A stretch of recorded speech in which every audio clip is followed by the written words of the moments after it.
This news update is brought to you by Grab somebody and tell them hello. Your happiness will be connect to flow. Smile and cheer because that is we flow. Grab somebody and tell them hello. With your hands in the air, hands in the air, hands in the air, hands in the air. This is how we flow, yeah. Grab somebody and tell them this is how we flow.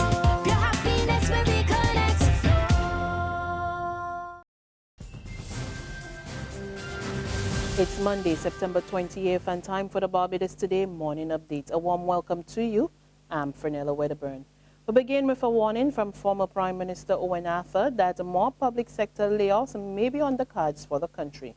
Mr. Arthur sounded the warning at the Small Business Association's annual awards ceremony yesterday.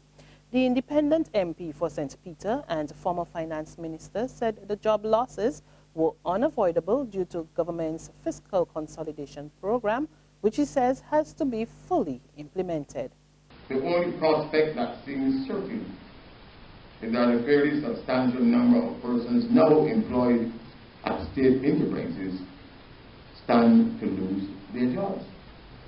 In addition, there is no prospect of their re-employment in the public sector for the foreseeable future in light of the parameters of the fiscal consolidation program, which has to be fully executed. Mr. Arthur told those on hand that state agencies will need to be restructured, which will lead to workers being sent home in order for government to address the country's debt situation. Some enterprises will be amalgamated, some will be privatized, some may even be abolished entirely, some will be downsized, and some will have their structures rationalized. It will be a huge undertaking that will affect the course of Barbados' development in a very profound way for an entire generation.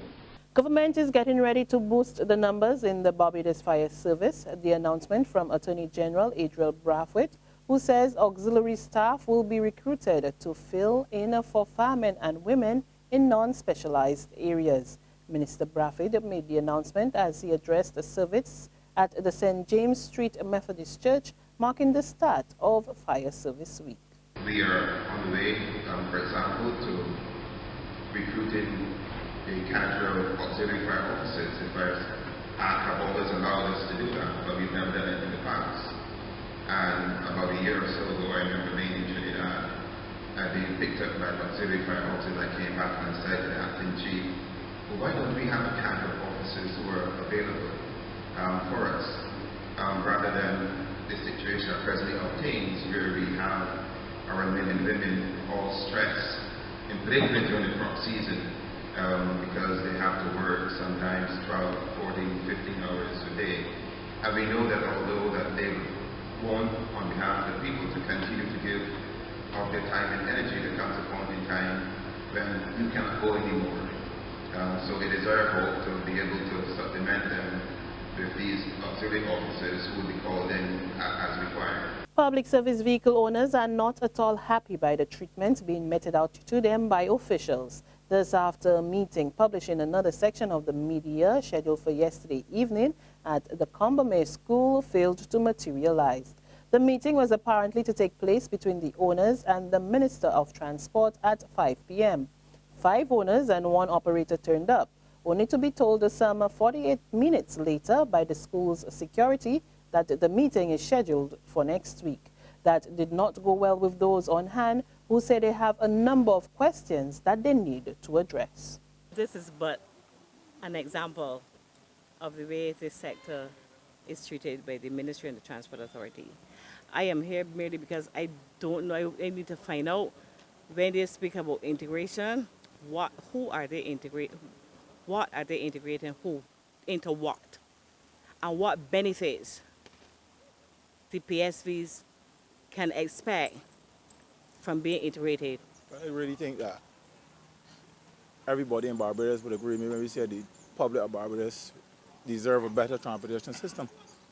So in all goodness and fairness to the public of Barbados, I feel that we should try to come together and try to work together, workers, owners, the ministry, and the relevant authorities to try and make this sector work, because it's very important. So that's just my take on it.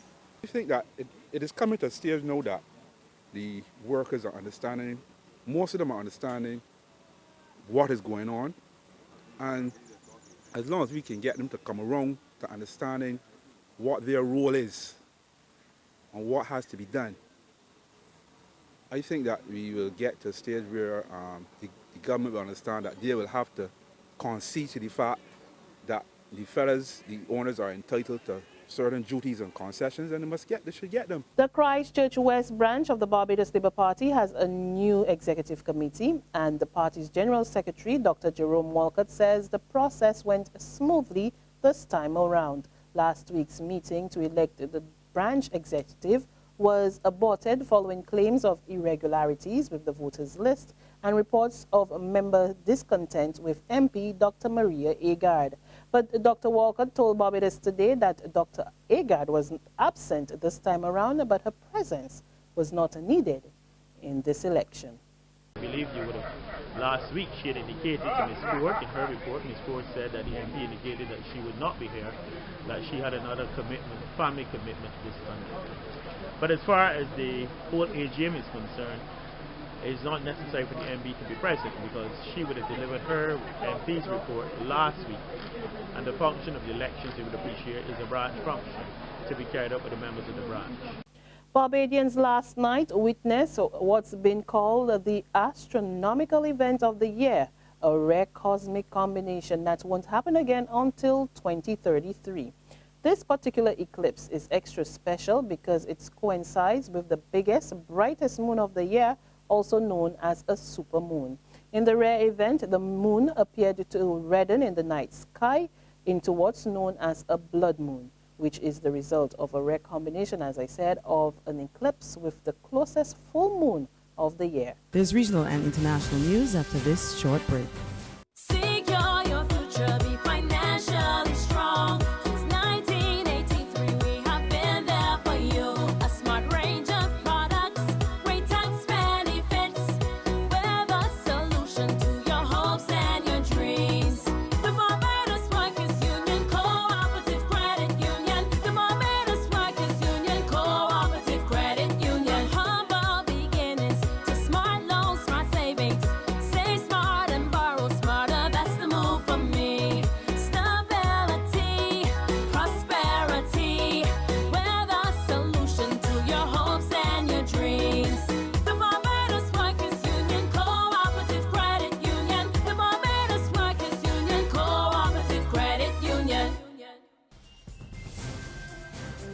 To regional developments, Dominica's Education Minister Peter St. Jean says schools will resume in the country today on a shift system. He revealed that 8 schools in some of the hardest hit areas by Tropical Storm Erika remains closed, but a number of modifications and adjustments have been made to facilitate students. The shift system, he explained, will see 2 schools in one building at different times and transportation being provided for students.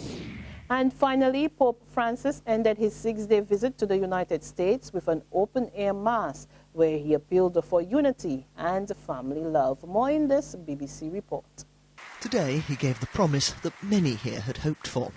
After meeting the survivors of sexual abuse by the clergy, Pope Francis promised the guilty would be punished. Dios llora. God weeps.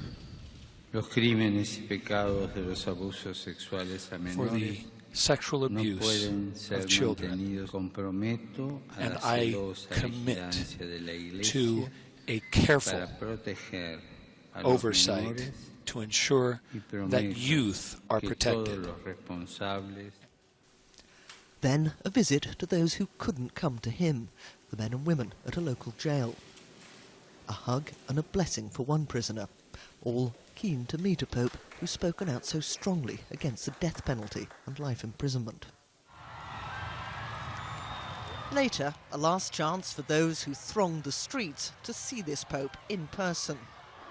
And this is the culmination of Pope Francis's visit to America, as he came here to the heart of Philadelphia to celebrate Mass for hundreds of thousands of the faithful. And on that note, we come to the end of our morning update, but be sure to join us again this afternoon. Until then, log on to www.barbadostoday.bb, subscribe to our e-paper, our email updates, and of course, like us on Facebook. We're also on Izumi Media in bus terminals or screenplay at supermarkets and gas stations near you, as well as Channel 101 on Flow TV and Mix 96.9 FM. There you can get all the latest news and sports. I'm Fernella Wedderburn. Do have a safe and wonderful day.